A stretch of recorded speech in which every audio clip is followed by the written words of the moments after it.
Hello everyone. आज हम देखेंगे BMS first block. BMS first block के 5 सब्जेक्ट होते हैं: संस्कृत, पदार्थ विज्ञान, संहिता, रचना शारीर और क्रिया शारीर। उसमें से हम आज देखेंगे संस्कृत। तो संस्कृत जो सब्जेक्ट है उसका पूरा नाम क्या होता है? संस्कृत एवं आयुर्वेद इतिहास। अब इसके क्या होते हैं कि 2 पेपर होते हैं। तो जो पेपर 1 है उसमें आता है ग्रामर पोर्शन, और पेपर 2 है वो 2 पार्ट में डिवाइड किया गया है।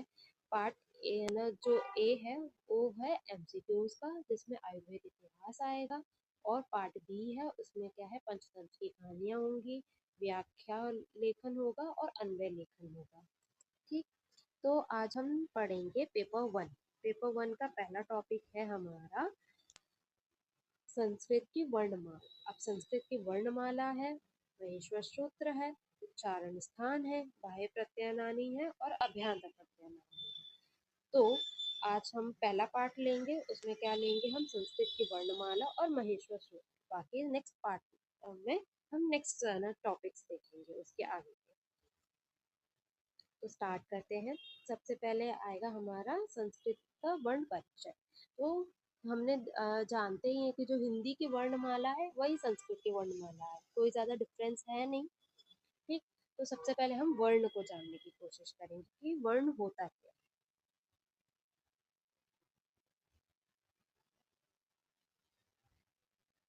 जो वर्ण है, जैसे कि हम जानते ही हैं कि किसी भी बॉडी की सबसे स्मॉलेस्ट यूनिट क्या होती है? सेल होती है। वैसे ही किसी भी भाषा की अगर सबसे स्मॉलेस्ट यूनिट इकाई हम जानने की कोशिश करेंगे, वो है वर्ण। तो वर्ण क्या है? सबसे छोटी से छोटी ध्वनि जिसके और टुकड़े ना किए जा सके, उसको हम क्या बोलते हैं? वर्ण बोलते हैं। वर्ण का ही दूसरा नाम क्या है? अक्षर। अक्षर वर्ण एक ही बात है। जैसे बॉडी की सबसे छोटी यूनिट सेल होती है, वैसे ही भाषा की सबसे छोटी यूनिट क्या होती है? वर्ण होती है। अगर सिंगल वर्ड में अगर हम समझना चाहें कि वर्ण क्या है, वो है अविनाशी ध्वनि। क्या है वर्ण? क्या है? अविनाशी ध्वनि। हमने देखा अभी तक क्या कि किसी भी भाषा की सबसे छोटी इकाई क्या होती है? वर्ण होती है। वर्ण को ही हम क्या बोलते हैं? अक्षर कहते हैं। अक्षर को अगर हम डिफाइन करना चाहें सिंगल वर्ड में, तो वो क्या है? अविनाशी ध्वनि। यानी कि अविनाशी ध्वनि का अर्थ है कि उसके और फर्दर टुकड़े ना किए जा सके। ठीक। अब हम बात करते हैं वर्णमाला में। हम जानते ही हैं कि हिंदी वर्णमाला में स्वर होते हैं, व्यंजन होते हैं। स्वर क्या है कि अ, अच प्रत्यय। अब प्रत्यय है, प्रत्याहार क्या है वो हम आगे देखेंगे कि प्रत्याहार क्या होता है। तो अच प्रत्याहार से हम डिनोट करते हैं स्वर को। स्वर की अगर परिभाषा अगर हम जानना चाहें तो वो क्या है? स्वयं राजन्ते इति स्वरः। यानी कि इसका अर्थ क्या होता है? उच्चारण जिसका उच्चारण स्वतंत्र रूप से होता हो। क्या अर्थ है इसका? जिसका उच्चारण स्वतंत्र रूप से होता हो उनको हम क्या कहते हैं? स्वर कहते हैं। जैसे कि अ, ई, उ, फिर री, ए, ओ, आई, औ, ये सब क्या है? हमारे स्वर होते हैं। ये टोटल कितने होते हैं? 9 स्वर होते हैं। आगे बढ़ते हैं हम। व्यंजन। स्वर के बाद हमारा क्या आता है? व्यंजन। व्यंजन को हम किससे डोनेट करते हैं? हल प्रत्याहार से हम डोनेट करते हैं। क्या करते हैं? डिनोट हम किससे करते हैं? हल प्रत्याहार से। अब व्यंजन की परिभाषा क्या होगी कि स्वरों की सहायता के बिना इनका उच्चारण संभव नहीं होती है। यानी कि इनको किसकी जरूरत पड़ती है? स्वर की जरूरत पड़ती है, तभी इनका उच्चारण हम कर पाते हैं। ठीक। तो क्या है? ये जो क है, क प्लस अ इज इक्वल टू क, यानी कि स्वर के संयोग होने के बाद ये पूर्ण हुए, वरना उससे पहले ये अपूर्ण थे, यानी कि आधे थे। तो टोटल कितने व्यंजन होते हैं? 33 व्यंजन होते हैं। तो उसमें क्या है? हमारे 5 तो ये वर्ग होते हैं: क वर्ग, च वर्ग, ट वर्ग, त वर्ग और पा वर्ग। कितने वर्ग होते हैं हमारे? 5 वर्ग।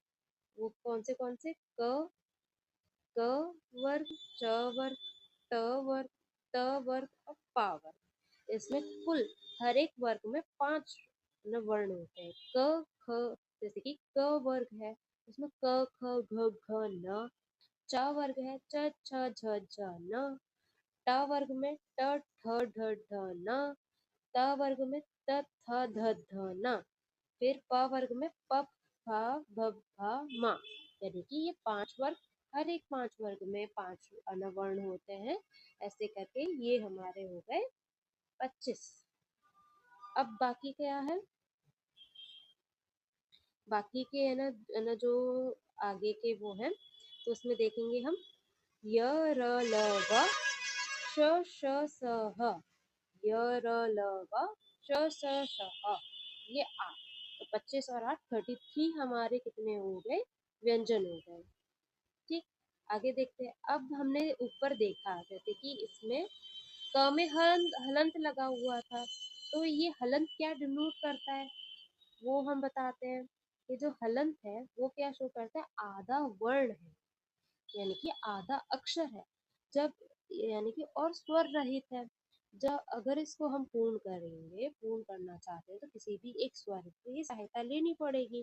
जैसे ही हम स्वर का सहयोग करेंगे इसके साथ, तो वो पूर्ण हो जाता है।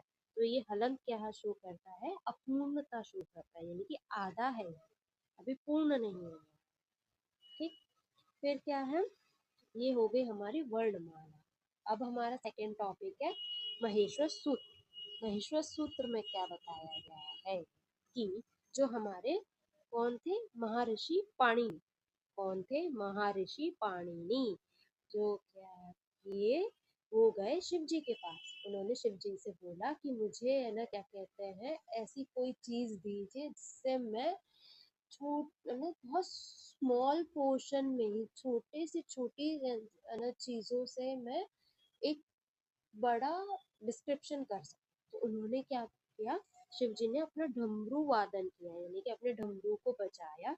उससे क्या है, 14 सूत्रों की उत्पत्ति हुई। क्या हुआ कि महर्षि पाणिनि शिव जी के पास गए। शिव जी से उन्होंने बोला कि उन्हें क्या कहते हैं कि ऐसा कुछ दीजिए जिससे उन्हें ज्ञान की उत्पत्ति करने में, व्याकरण करने में या भाषा उत्पन्न करने में हेल्प मिले। तो उन्होंने क्या किया, अपना डमरू का वादन किया, जिससे क्या उत्पत्ति।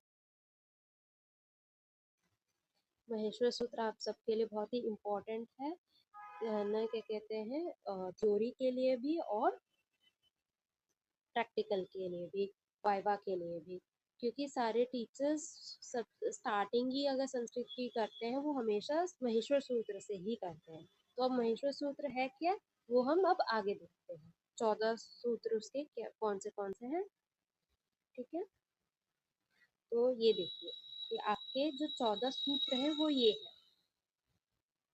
ठीक, तो 14 सूत्र में जो पहले के 4 सूत्र हैं वो आपको क्या दिखाते हैं, स्वर दिखाते हैं। ये स्टार्टिंग के जो 4 सूत्र हैं ये आपके स्वर को डिनोट करते हैं। बाकी ये जो 10 सूत्र हैं ये क्या शो करते हैं, आपके व्यंजन। ठीक, अब हम इनको पढ़ना सीखेंगे कि हम इनको पढ़ते कैसे हैं। तो सबसे पहले है,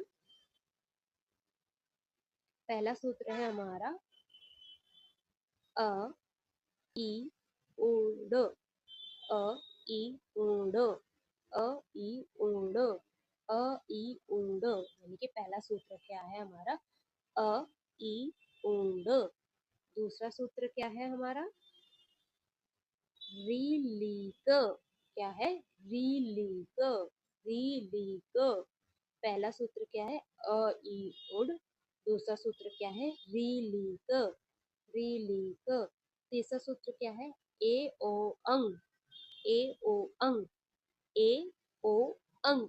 तीसरा सूत्र क्या है, ए ओ अंग। चौथा सूत्र क्या है हमारा, ए ऐ और च। ऐ और च। ऐ और च, यानी कि क्या है, हमारे 4 सूत्र हमने देखे अभी तक। अ ई उड, रे ले क, ए ओ अंग, ऐ और च। ठीक है, ये क्या डिनोट करते हैं, हमारे स्वर। यानी कि हमने देखा ही था स्वर के बगल में अच प्रत्याहार लिखा हुआ था, यानी कि अ और च। इन दोनों के बीच में, यानी कि इन दोनों के बीच में जो भी वर्ण आते हैं उनको हम क्या बोलते हैं, स्वर बोलते हैं। और जो लास्ट हमारा जो च है उसका क्या हो जाता है, लोप हो जाता है, यानी कि उसको हम हटा देते हैं। ठीक, तो ये हमारे कितने हो गए, 9 हमारे स्वर हो गए। अब हम क्या देखेंगे, व्यंजन यानी कि हल प्रत्याहार। हल प्रत्याहार यानी कि ये हमारे जो बाकी 10, 4 हो चुके हैं, 14 टोटल सूत्र थे, उसमें से 4 हो चुके हैं, 10 है ना सूत्र बाकी हैं। तो जो 10 सूत्र हैं वो क्या बताते हैं, हमारे व्यंजन बताते हैं। तो हम देखते हैं 4 सूत्र के बाद पांचवा सूत्र, उसमें क्या है, ह य व र ट, ह य व र ट, ह य व र ट, ह य व र ट।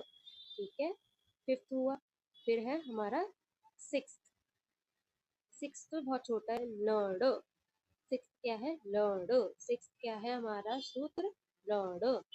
ठीक, फिर हमारा क्या है सेवेंथ सूत्र। सेवेंथ वाले सूत्र में क्या है, न्य म ण न न म, न्य म ण न न म, न्य म ण न न म, न्य म ण न न म, यानी कि हमारे ये क्या हुआ, सातवां सूत्र। अब नेक्स्ट सूत्र आते हैं 8वें पे, वो है झ भ न, झ भ न, झ भ न, झ भ न। 9th क्या है, गड़ दश, घड़ धश, घड़ धश।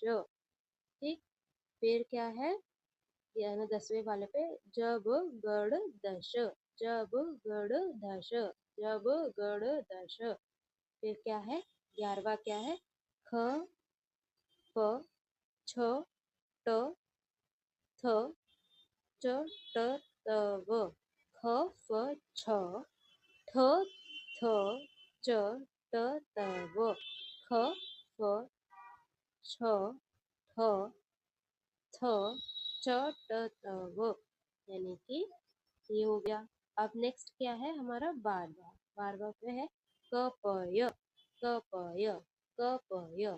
13वां क्या है, श श र ह, श श श र, श श श र, श श स र, श श स र, श श स र, श श स र।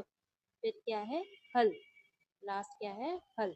ऐसे करके ये हमारे 14 सूत्र हो गए। ये आपको लर्न करना बहुत ही इम्पोर्टेंट है, ये सबसे बेसिक चीज है अगर आप संस्कृत पढ़ने की कोशिश कर रहे हैं तो। अब आगे बढ़ते हैं, प्रत्याहार ये क्या है, संक्षिप्तीकरण विधि है, यानी कि दो एंडिंग्स को अगर हम जोड़ रहे हैं फिर उससे उत्पन्न हुआ जो समूह है उसको हम क्या कह रहे हैं, प्रत्याहार कह रहे हैं। अब प्रत्याहार के लिए हमने देखा ही, अच्म बताया जो कि सारे स्वर बताता है, हल प्रत्यय है क्या, जो कि व्यंजन बताता है।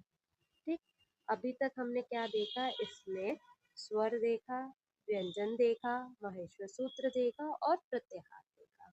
स्वर हमारे कितने हो गए, 9, व्यंजन हो गया हमारे 33, महेश्वर सूत्र हो गए हमारे 14 और कुल प्रत्याहार कितने हो गए हमारे 43। अब ये 43 प्रत्याहार कैसे हुए वो चीज भी बताते हैं आपको।